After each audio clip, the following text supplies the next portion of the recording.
Thank you. Thank you, Jorge. Thanks very much. It's a great pleasure to be here. We had some technical issues this morning, so you're seeing a backup version of my slides, unfortunately without the beautiful animations. But anyway, we're going to make the slide available for downloading later, because there's quite a few. I may not get through all of them. So first of all, I want to say that a futurist does not predict the future. Okay? There are some people who have predicted the future, like Einstein or Isaac Asimov or even Ray Kurzweil. My skill is not prediction, it's observation. It's something that you can do also. I work on 5-year time frames. You know, when I was in the music business, first as a musician and producer, and then I tried to work with the record companies to understand digital music. And you know what happened with the music business, right? The 4 major music companies, Warner, Sony, Bertelsmann, they said that they don't want music to be moving to the cloud, you know, onto the internet, because it would completely destroy the pricing model. Right? And of course, copyright law. Right? So what happened?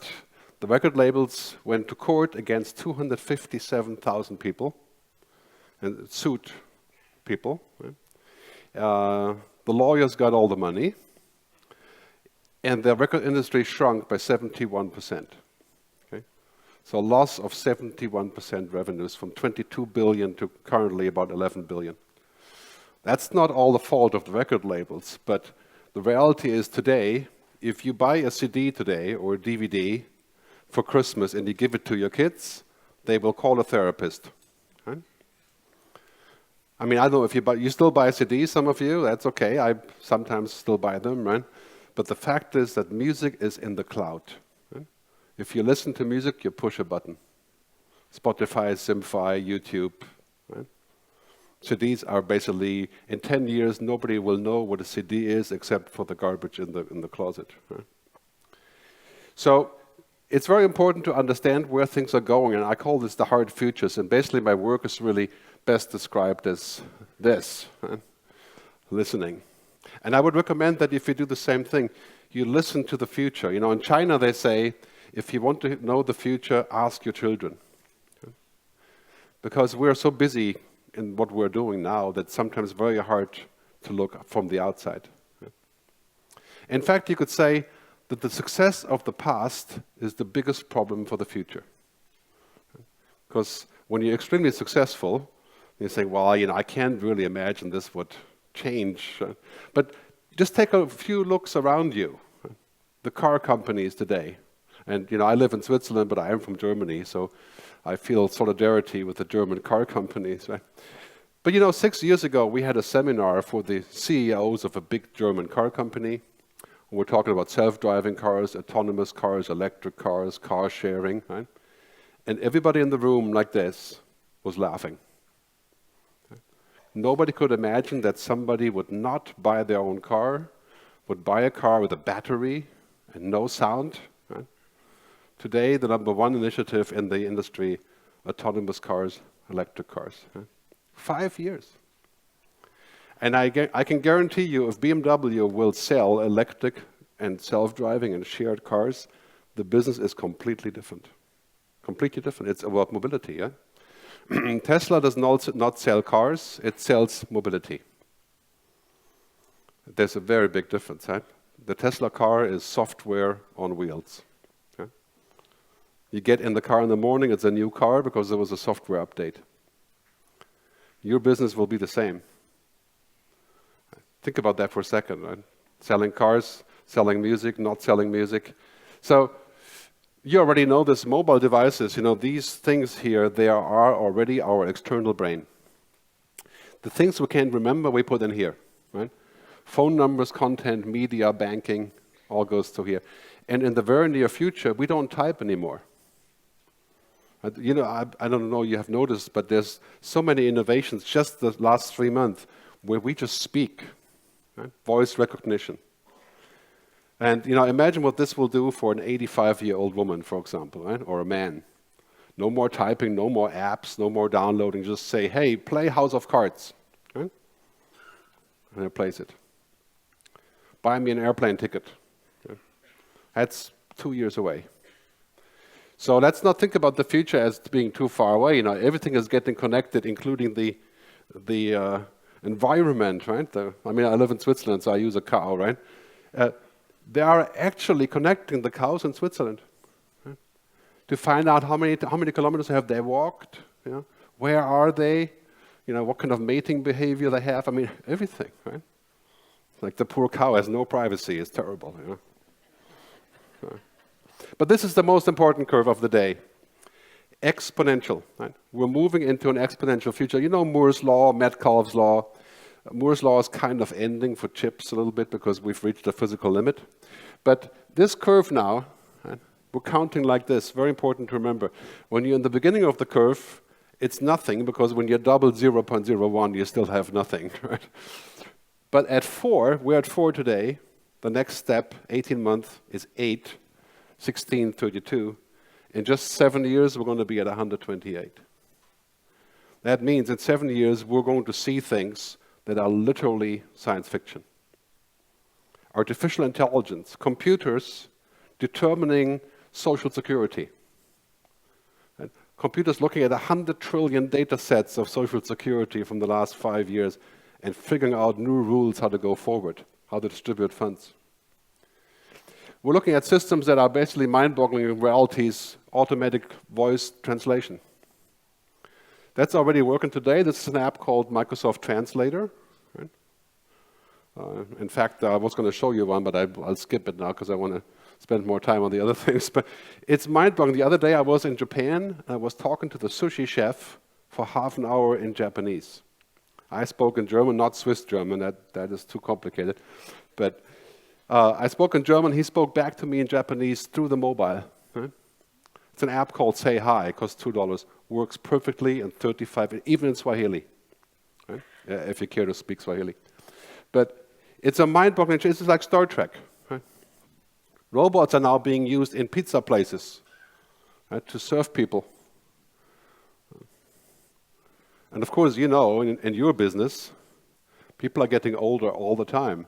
I mean, in Western countries, we're gaining 8.5 hours of lifespan every day. Every year, we get to live a third of a year longer.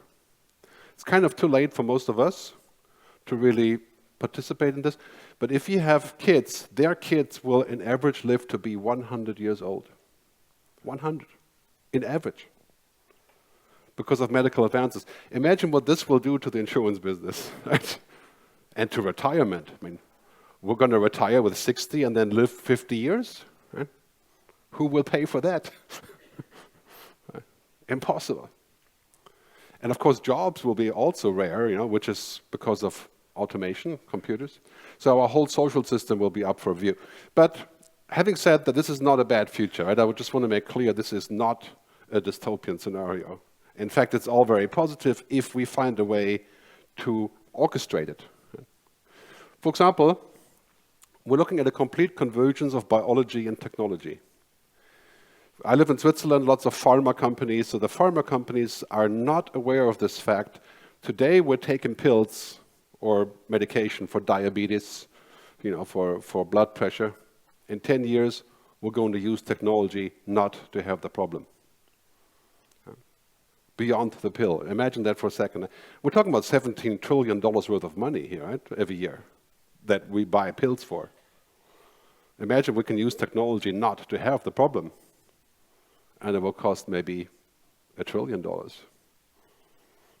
Same in the music business. You know, if you used to be in the music business, you sell a CD for 20 euros. How much does Spotify cost in Belgium? I think 8 euros, 10 euros. 18 million songs. So things will get cheaper, more of a commodity. This is the first company called Human Longevity, Inc. in California. Their goal is to end dying. Right? Have a good laugh at this one, right? This is serious. They're funded with $500 million from Genentech. Is to make sure that we all get to live as long as we like, maybe 120, maybe 150, and even forever, right? I think that is, of course, not a good idea. But I don't know, who would voluntarily want to die? It's a difficult question. I'll leave that for you to decide when you're drinking tonight. Definitely need some good lubricant for this. So basically what happens here, I want to ask this question, are mutuals better suited for such a world where we have more health and more longevity? You know, the health insurance costs and health expenses are rising everywhere globally. But it's quite clear, maybe in 5 years or so, health costs will decline. For example, now there's over a dozen devices that allow remote diagnosis. So you have a box, one is called Scannerdo. It's actually a Belgian guy who lives in California. And you can buy this box and you can prick your finger, you cough into it, you measure, right? And it gives you a remote diagnosis better than 10 doctors. But that's what he says. Right? It's going onto the market in China now. This box has the potential to do away with 90% of visits to a doctor or a hospital. Right? So if you're 80 years old, you use the box, you connect the diagnosis, you send that to the doctor or you send it to the cloud says, you're fine, it's just, you know, you have to use this following medication, and it sends it off to you with a drone. Right? Is that good or bad? I think it could be great for costs, but maybe a little bit lonely, I don't know. Maybe fun to go to the doctor. But you know, this is a fact. Everything is moving to the cloud. So think about this for a second. Music in the cloud. Right? Movies. Does anybody still watch what's on? You know, some people do, just click through the, right? But you know, we have hundreds of options now to watch on demand.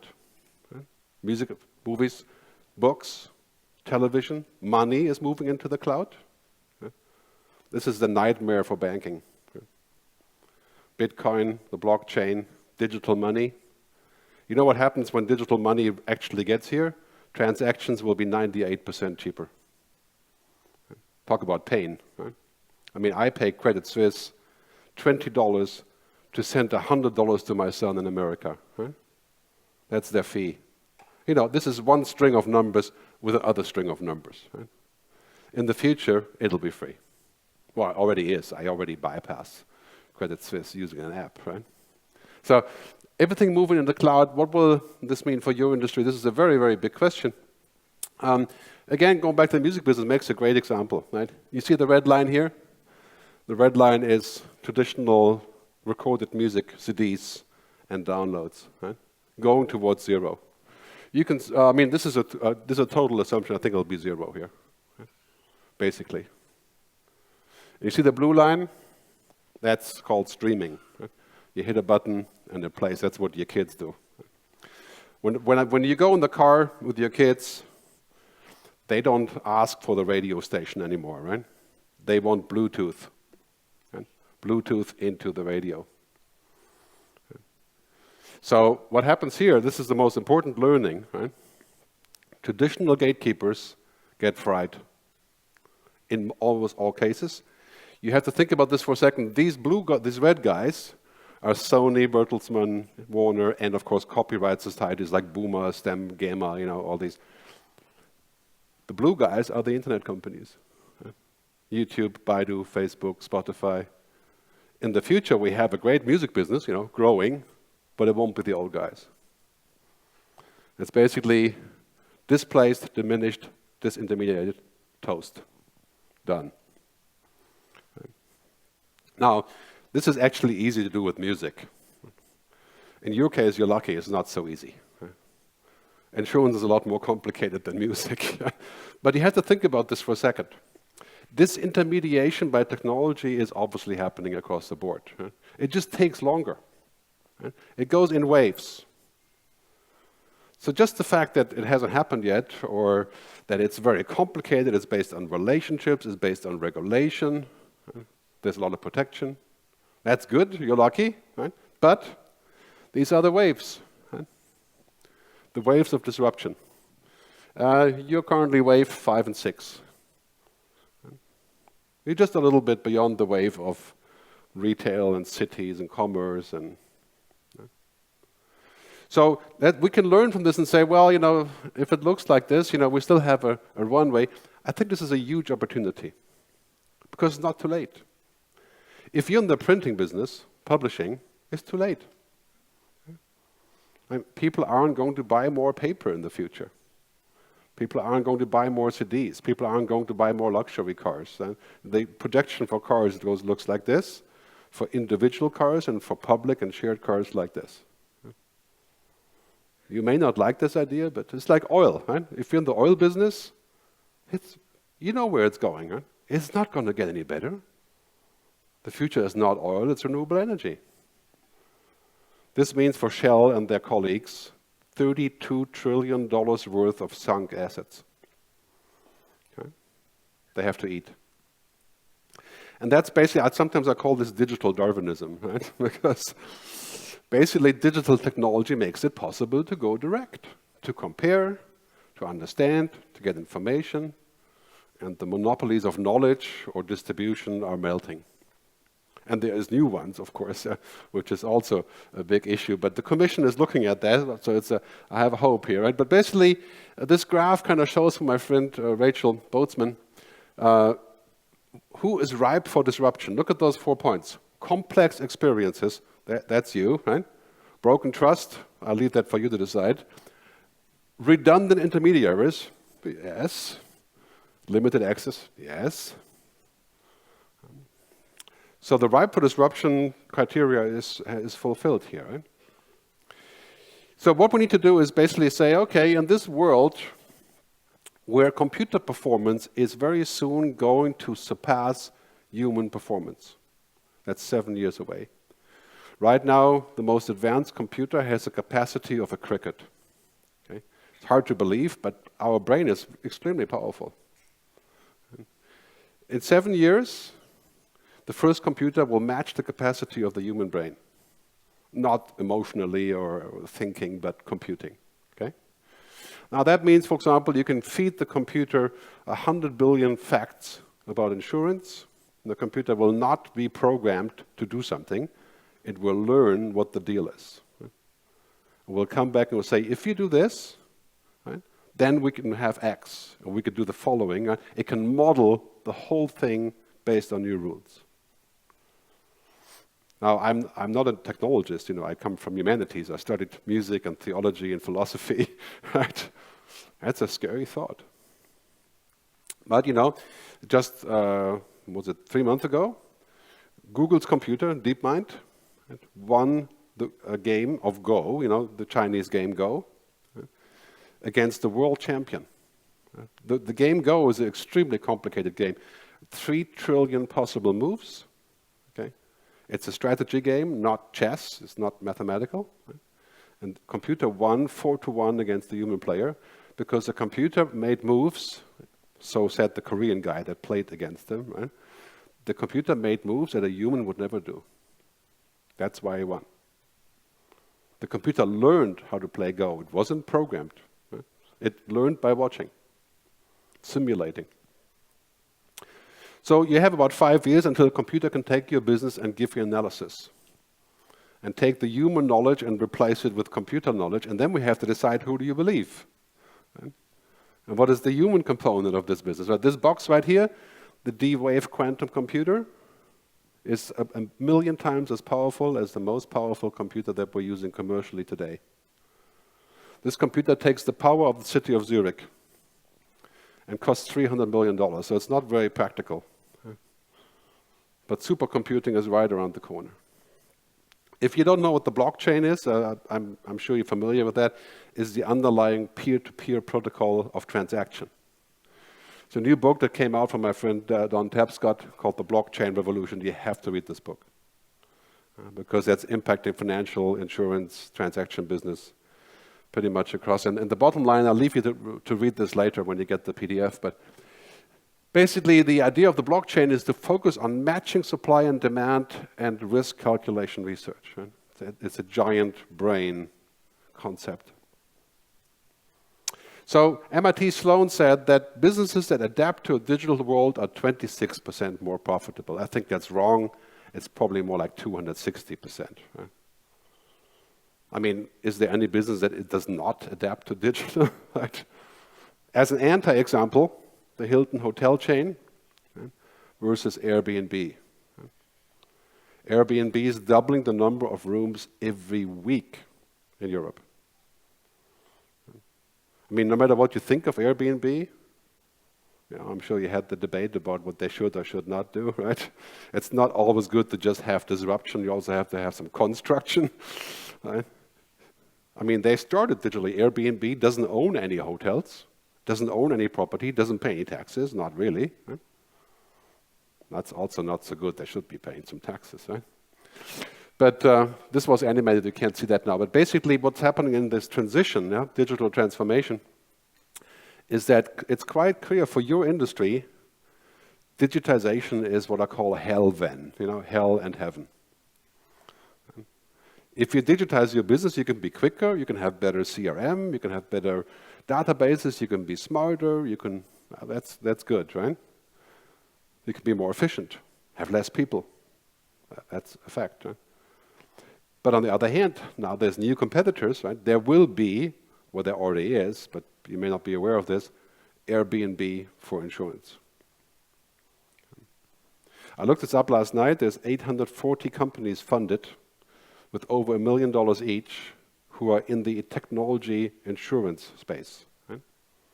Insurtech, right? Like fintech, same thing. Okay. Some of them are actually using the idea of mutual insurance in their business model, like Lemonade. I don't know if you've seen Lemonade, but you should take a look. Because the idea of mutual insurance is actually very close to the idea of the internet itself, right? Peer-to-peer, collective thinking. So don't be surprised when you see this curve basically heading in this direction, right? It's the concept of saying, okay, connectivity, data, intelligence, ultimately a sort of new relationship of man and machine. That means some things that we used to do, routine, calculation, numbers, will be done by machines, by software. That's inevitable. That's as inevitable as the music moves from the CD to the cloud. Okay. We have to get used to that idea because really our job is not to be better machines, believe it or not. Right? No matter what you learned in business school, it's not our mission to be a better machine. Today, you can be a better machine at work, more proficient, more, because computers are not so good yet. Well, they're pretty good, but not good enough. In 5 years, every person will be beat by a computer in every job, everywhere, because computers can't do that. And guess what? Every company, every shareholder wants to get rid of as many people as possible, right? Because it increases the profits. So our work really is to be more human, not less. Right? And as far as I understand mutual insurances, it's very much about humanity, right? Collectiveness. So it's something to think about. When we look in this crazy world right now, if you're looking at this chart, these are all the things that are happening right now. Analytics, artificial intelligence, connected healthcare, genetic engineering.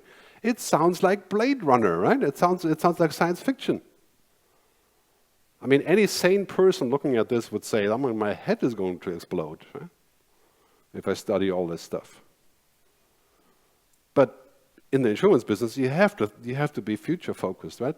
Because these are very large structural changes. You have to understand all these trends. Despite these trends, I think there's a certainty people will always need insurance of different kinds, yes. But there's a big difference. People will not always need printed paper. Right? People will not always need radio. People will not always need big cars, private cars. In fact, in 10 years, in most cities, you need a special permit to drive your car, to self-drive the car. In less than 10 years, we'll have airplanes that fly themselves. Well, they already do, right? I don't know what the pilots are doing. They're probably surfing the internet on their iPads.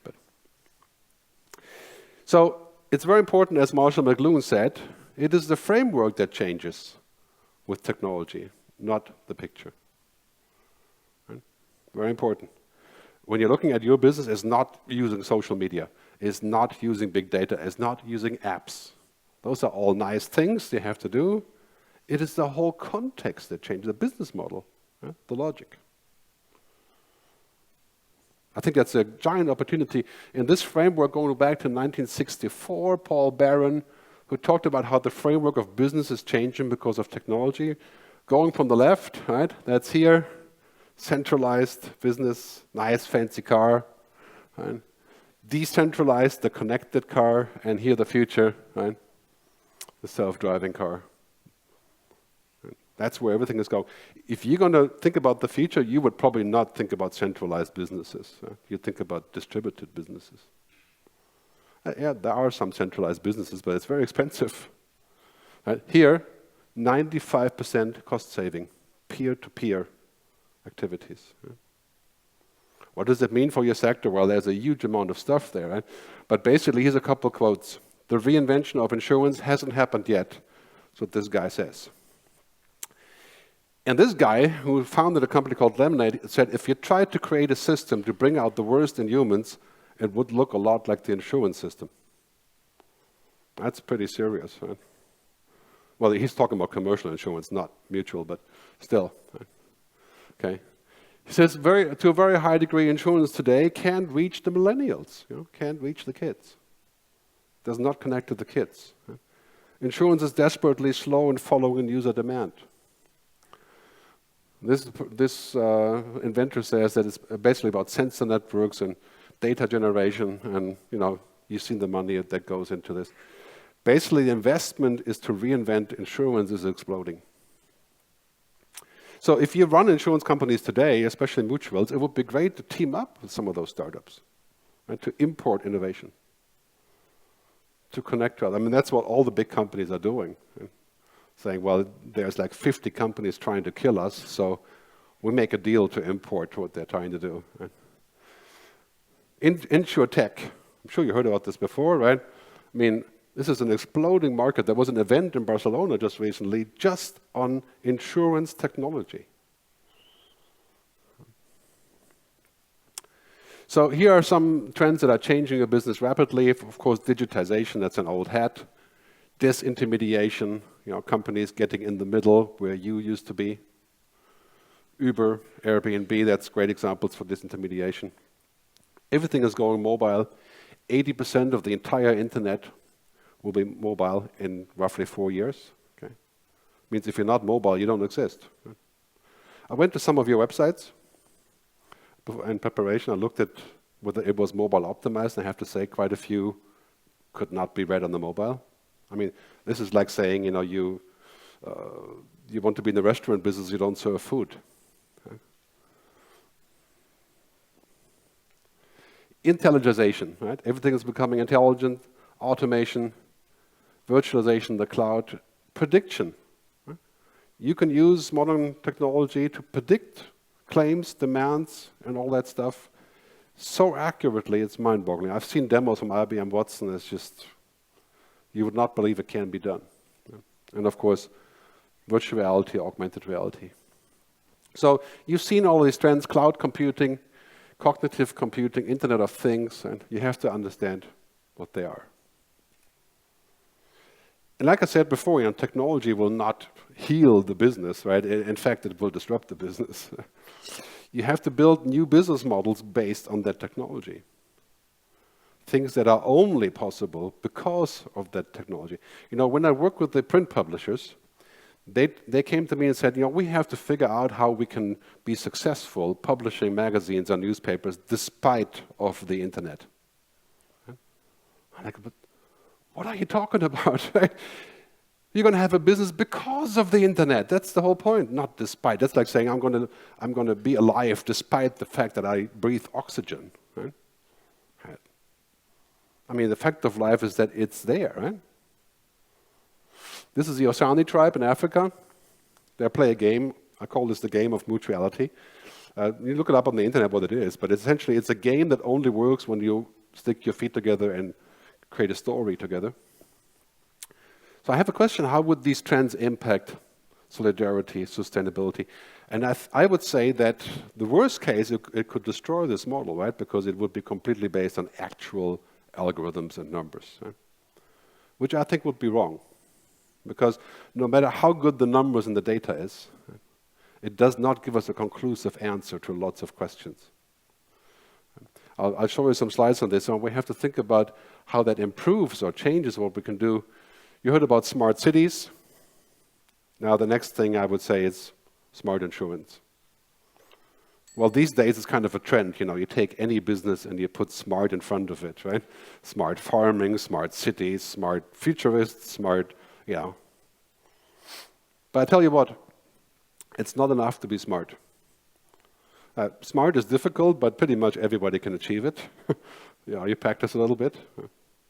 It's also about having a human business, something that fits people. I think this is really important to remember when you see all these lists of things that are happening, right? Is to also think of the next step. I was going to show you a video, but we can't make this work. But computing is now basically changing. Computing is becoming cognitive, right? Cognitive means thinking. And this is a very big shift for your business, right? Right now, you're still in the era of programmed computing. Computers do what you tell them to do, and that's how we use them. But just right now, in the last couple of months, there have been several inventions in deep learning and cognitive computing and voice control that will make computers into thinking machines. Okay? Where you tell the computer, figure out exactly how this works and what the rules could be, and the computer looks at lots and lots of data and comes back 14 seconds later. Right? And gives you an interesting advice. The other day I was at a lab of a big computer company that's doing artificial intelligence, and I asked the computer, said, what is the future of Europe? And she, it's always she for some reason, she gave me a 10-minute speech about the future of Europe. That was really good. It was really good. It was real voice, like a real person, really intelligent, better than I could have done it. Well, that would lead a little bit too far, but she talked about economics and terrorism, like everything, right? Because it's not hard to learn all that data when you're a computer. You just go out and you collect, 200 billion facts. Right? We can't do that. But then, this is the funny part, right? Then I went to the computer and I said, look, very interesting, nice job. And I said, what do you think about the United States of Europe? Yeah? Which, of course, as you know, is a concept, right? Far-fetched concept. Right? And you know what she said? Command not understood. Right? Because it doesn't exist. It's a concept, right? She could not give me an answer to something that doesn't exist. I think she could have found stuff on the internet about the United States of Europe, it just took too long. Right? So this is the big difference in computing, right? That we're looking at this artificially intelligent behavior. You have to know what artificial intelligence is. That's going to impact the future. It's basically just the idea of computers acting like intelligent people. It can be good, can be bad, but IBM calls this the era of the cognitive computer, the cognitive area. That's what we're getting right now. Machines that can think, right? This is a short clip from Tesla. A collage of things, smart machines, cognitive computing. If you're interested, take a look and just Google a little bit. But, you've heard about this before years ago. Data is the new oil. Huh? Let's think about this for a second today. Huh? That was 15 years ago. Today, this year is the first year where the data economy will make more money than the oil economy. Okay? To be exact, $7.4 trillion. Will be made shoveling data around. Google, Facebook, Baidu, Tencent, Twitter, YouTube, Amazon, Cisco, you name it, right? They make more money than the oil companies. In fact, the oil companies will go to zero before it's too long. Right? Well, 15 years, I still have to go for a little bit, right? But the data economy is absolutely explosive. Data is the new oil. 93% of insurance CEOs see data mining and analysis as more important for the business than anything else. Well, that's just lip service, right? We know that's just lip service, but we have to think about this because really what it means is that data is the oil, but trust is the currency. Your customers don't buy things from you because you have great data. Right? That's like saying, I have great technology, you trust me. And it's like, who cares? Trust is not based on algorithms, right? We don't buy stuff because of algorithms. But still, if you don't have algorithms and data, you will never get to the point to where you can prove your trust. This is the kind of human-machine relationship that is very important for us to maintain. Mark Anderson said this years ago, about technology said, software is eating the world. Right? Everything becomes software.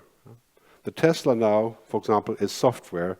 The BMW is hardware, has now also more software, of course. But the millennials, that are 75% of the workforce, they understand this. Millennials, by the way, are kids between 22 and 32. They are the future CEOs, your future bosses, some of you yourself, and they're really quite different people. And if you're looking at what's happening here, it's really interesting to see that 72% of those millennials would bank with companies that are non-traditional. 72%. So think about this for a second. Huh? This is our future, the end of good enough. That happens across all industries. The end of good enough. You have to be better than good enough. So far, it was fine if you were good enough. There was nothing else to do. Right? If you wanted to watch television 10 years ago, you have to go to the state television, the public television, or cable. That's it. Today, you have 500,000 things on the choices. Right? In insurance, the end of good enough, that's a very big opportunity. Try to be better. Right? Think about the future, what that means. These graphs show clearly what the number one threat is for you. That is not the other insurance companies or the regulators, right? It is the tech companies who are coming through the back door to reinvent every sector of our lives. Some good, some bad. Right? And guess what? Most of them are completely unregulated. Just now we're talking about regulating Google, with data. It took only about 10 years. Google has more power than Shell and ExxonMobil combined. Yet they do whatever they like. That's something to think about. The future really is about giving control back to the user. So 70% of insurance CEOs, this is, I think, general insurance, they see the spread of technology as the main threat. That is a serious mistake. This is the main opportunity. And the opportunity is to unleash the customer, right? Is to make them trust you, to make them do different things. I think there'll be many Tesla moments in insurance. You know what the Tesla moment is? When the car companies, the other guys, recognize that Tesla wasn't full of shit. Right? I mean, think about that for a second. 5 years ago, they said, oh God, these idiots from California just, Today, Tesla sells twice as many cars as Mercedes and BMW luxury cars in almost all countries. 5 years. So basically, we're looking at a tilted playing field, right? Technology is tilting the playing field, making it unfair. The startups won't obey to regulation. They won't pay attention to what you're thinking. They will do what can be done with technology, and then they'll care. YouTube is the best example, right? YouTube is basically started illegal, right? It's not legal to upload all that stuff to the internet. Right? But in a short time, they had 100 million users. Now they have 1.5 billion users. And still what they're doing is not entirely legal. It's the DMCA, right, the Copyright Act. But they're a fact of life now. Right? How would you live without YouTube? Well, we could, but... That's sometimes called the Uberification. I'll skip this, you can download this later. But here's an important question. So are insurance models based on tracking of actual behavior, like tracking actual driving or eating behavior? Or again, are they deconstructing the collective principle, the free will? The answer is probably yes. Right? I mean, if you buy car insurance based on your behavior, because the car is tracked, then you just pay what you actually do. Now, that is one stupid idea, right? Think about that for a second. What would that lead to? That would lead to all of us driving completely calm and mellow, would force us to comply, right? Right now, you drive like an idiot, I drive like a saint. Right? It comes out in the end. It's collective. That's a very big question if technology can do this. We'll have to wrap up very soon. It'll take a little bit longer because we can't get the slides to play like they were intended to, so I'll wrap it up pretty quickly. So basically what happens, with this great power comes great responsibility, the Internet of Things. We're inventing a new way to live. That's your responsibility to figure out new business models, to think about what that means for surveillance, and to think for abundance. Yes, yes, I'm coming to the end.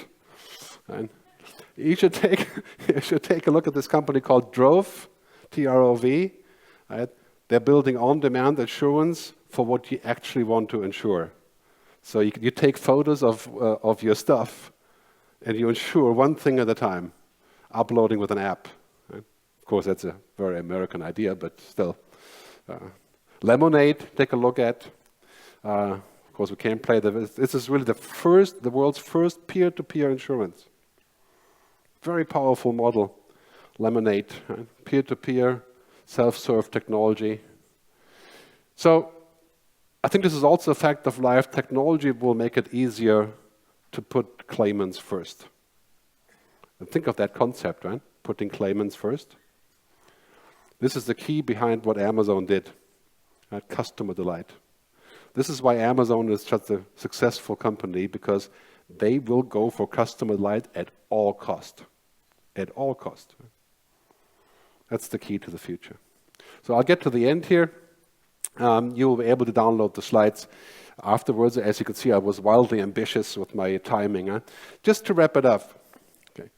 The future is really this, right? Connectivity, technology, data, intelligence, and collectiveness. Because I really think that in the end, if we use technology to enforce the idea of collective insurance, we can have a good future scenario. We have to figure out what exactly that would mean, what kind of revenue models, and I sometimes call this being on Team Human. Okay? It's a big term in America that describes how we use technology, but we don't become technology. Thanks very much for listening.